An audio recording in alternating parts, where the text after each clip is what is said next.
Oh, perfection, you are so enticing. It is so easy to want to wait for everything to be so perfectly lined up before we take that step of action to move things forward. And yet, when I look back, I see often my greatest breakthroughs have come through just being curious and getting into motion. And when I do that, the results come, the answers I seek come, the right people show up. Everything works together. And sometimes it means changing course, and that's okay. So I'm cheering you on if you're out there taking imperfect action.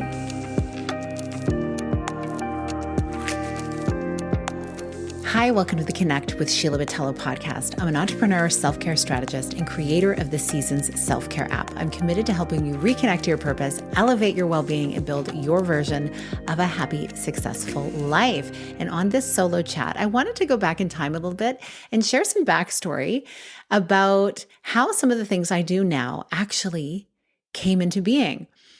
If you've been following along for a while, you'll know that many, many years ago, 30 to be in fact, my husband and I, we weren't even married at the time, started with a direct sales business in the wellness space with supplements and helping build a team of people that then would go out and market these supplements to people.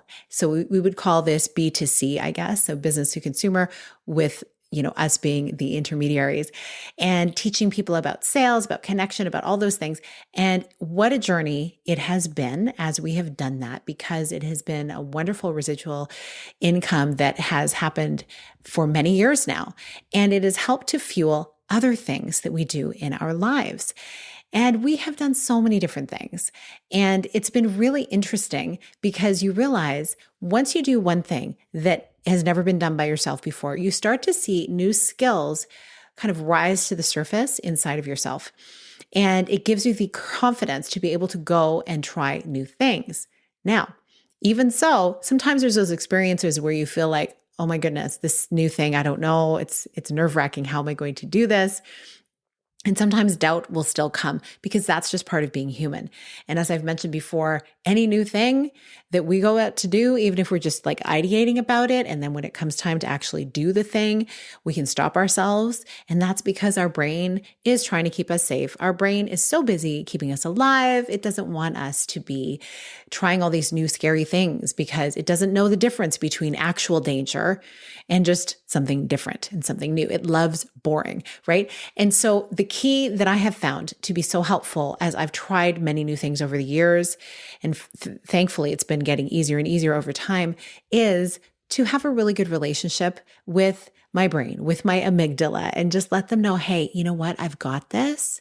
We're going to be just fine. We can always go back to the way things always have been. And for some reason, there are sparkles on my screen right now. That's so cool. I didn't know it could do that. And so the cool thing about this is it allowed me to play and to get curious about those things that I could try and that I could do. And something that has always served me really well is having an openness to opportunities.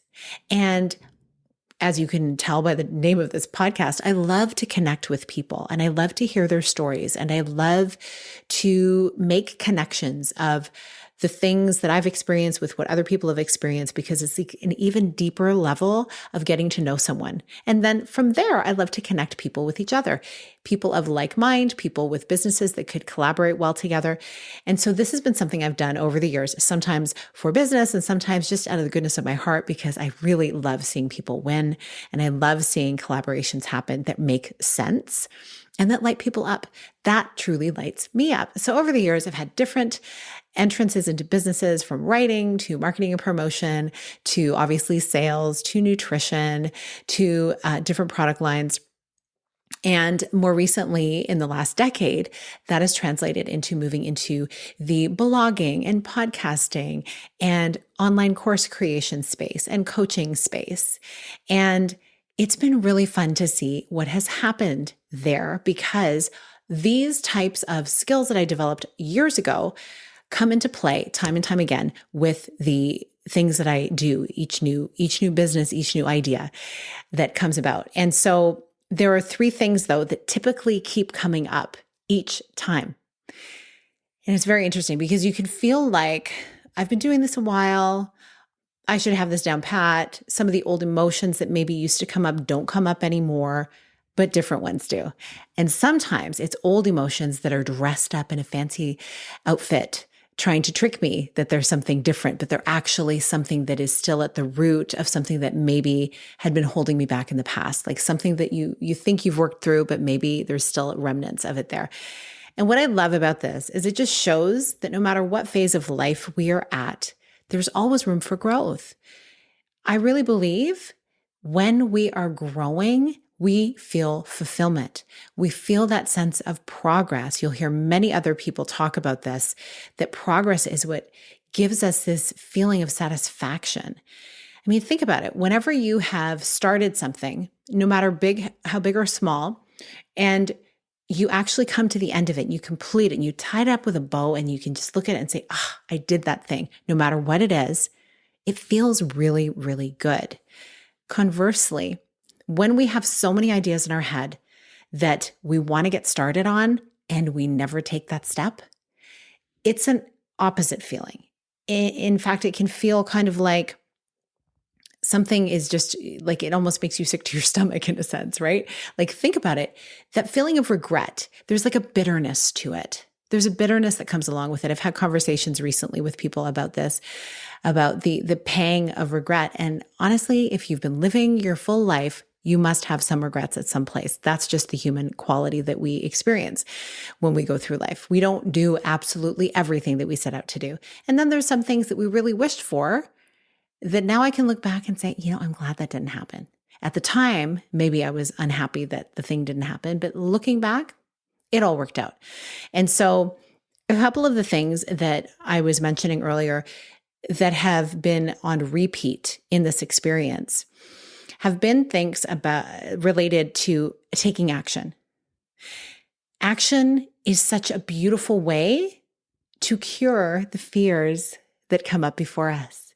And I say that because I've experienced it so many times. And yet there are still those things that will come up for me. And I have to remind myself of that. It's not just a natural thing yet, after all these years, of just thinking about the thing, putting the plan together, and doing it. I've had times where I've thought, it'd be really neat if my brain actually acted like these AI bots and just says, okay, you want to do this, here are the prompts, do the thing. It doesn't really work that way. There's emotions connected to it and there's feelings. And that's okay because we want our humanity, right? The cool thing is when you recognize it happening, so you can actually stop yourself and do something that can help you over that hump. And that is where embodiment comes in. And that is where being able to have practices that you lean on to help you take action in a more aligned way and with more confidence as well. And one of the key things that has helped me has been my meditation practice paired with being in nature. And when I say meditation, I mean both the kind of meditation where you're actually just really doing a meditation, like guided meditation. And then another one is I love to meditate and pray because it really allows me to release and to receive. And that is where the confidence comes from, because in that meditation, what typically will happen is I will see that this is just one more thing that I'm going to put some energy behind and I'm going to get curious about and I'm going to take action on. And then we get to see what the results are after the fact, and we can always change course. I really believe that intention is the key here, though. When you have an intention to do something that is a benefit to others, that is to serve others, that is coming from the good place in your heart, I believe regardless of the outcome, taking the action on it is super valuable. And so I will leave you with this quote on this particular topic, and that is imperfect action fuels progress. And I say imperfect because so often we have these ideas in our mind about what really it needs to look like, and that will stop us. When in fact, our brains cannot fully give us the whole view of everything until we actually start taking the steps. I realized this with some events that I was wanting to put on. I was having conversations with a group of people, and I had an idea in my mind of what we were going to talk about and when it was going to happen and who was going to be involved and all the collaborators, etc. And then what ended up happening was, as soon as I had my first conversation, I realized, oh, that timing's not even going to work. And actually, where the location was going to be, it was going to be too difficult to get people into that space. And so I needed to backpedal on my plans. And that's fine because I was able to completely shift. And then what ended up happening is I decided to do something virtual instead, which reached more people, which was more advantageous for everybody.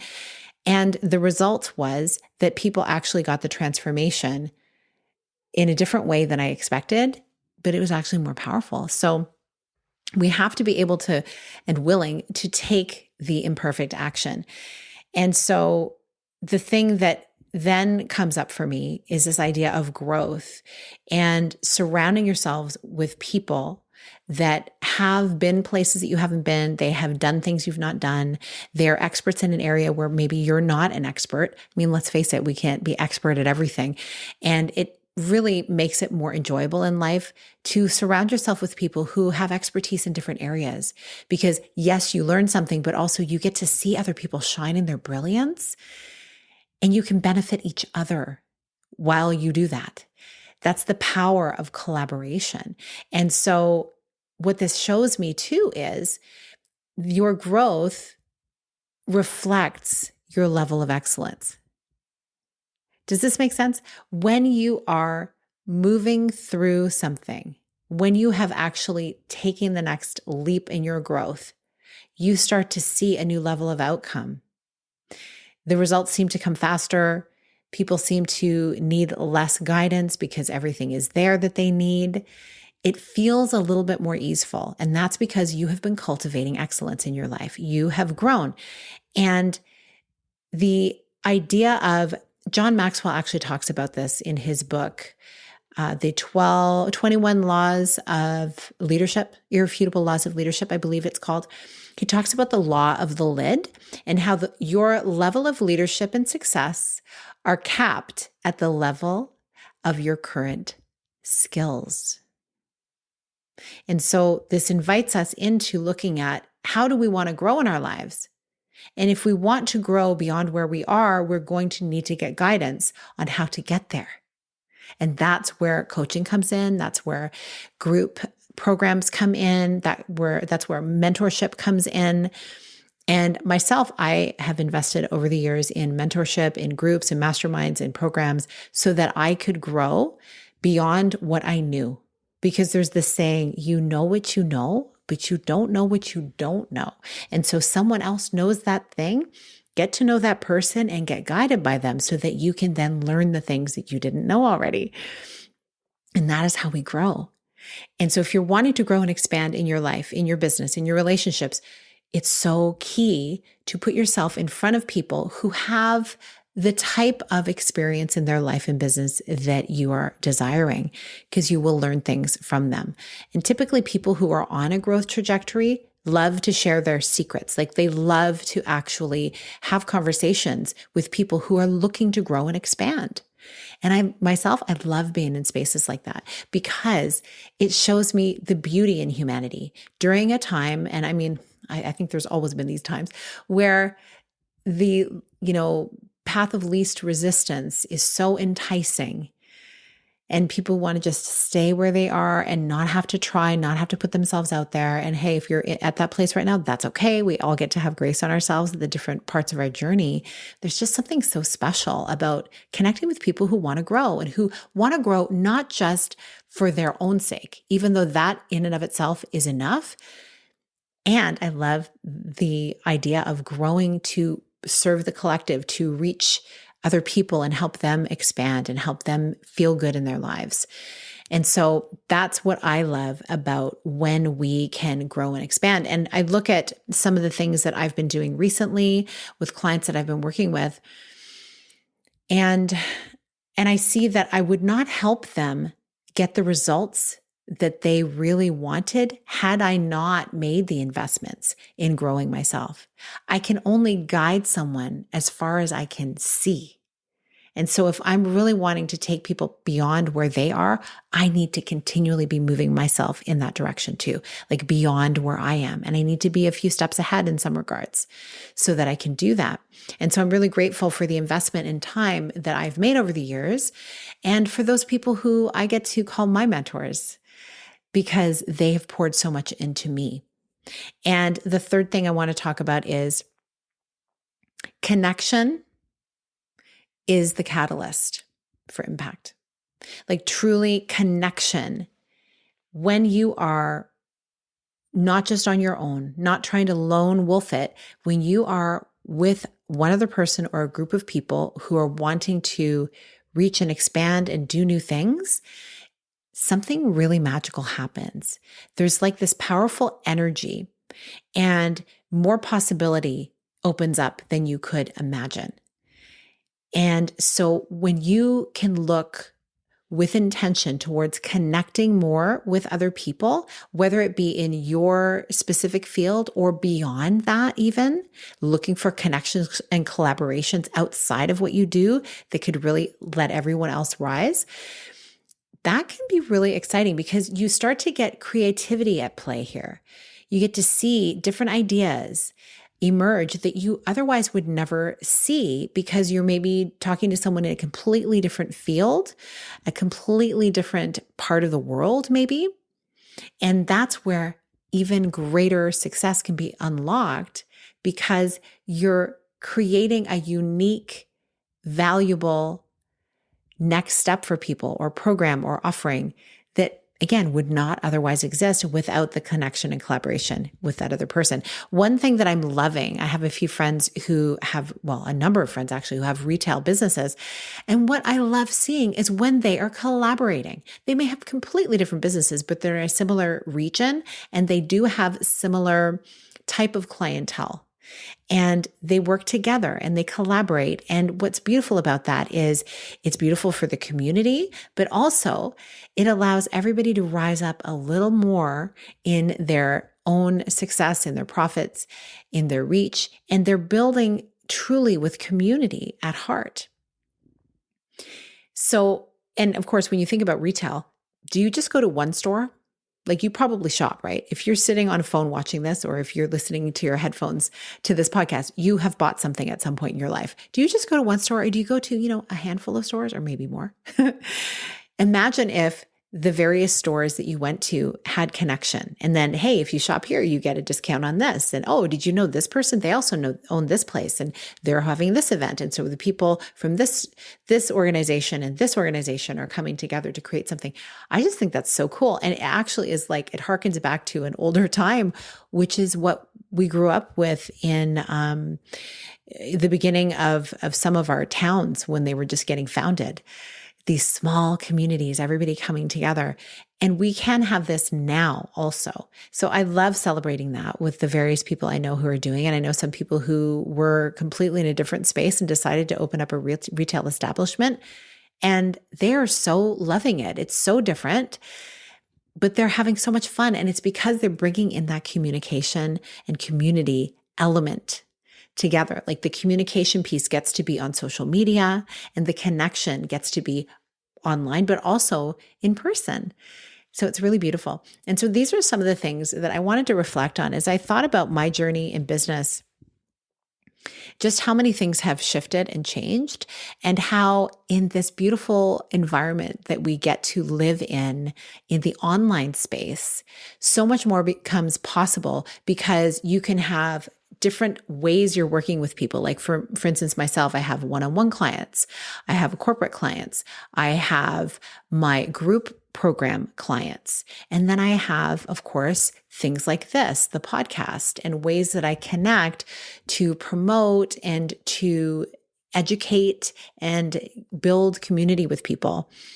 And I'm loving it. Of course, I have the app where I have the programs in there for self-guided stuff. There's so many ways that we can be growing and expanding our brands and our businesses. And we get to do it in a way that feels good. And I'm wondering for yourself, how are you feeling about your own growth trajectory? How are you feeling about what you are doing in your day to day? Are you completely happy with it? Are you looking to expand? I just want to encourage you It is possible to continue doing what you're doing if you have a business and then branching out into other areas as well.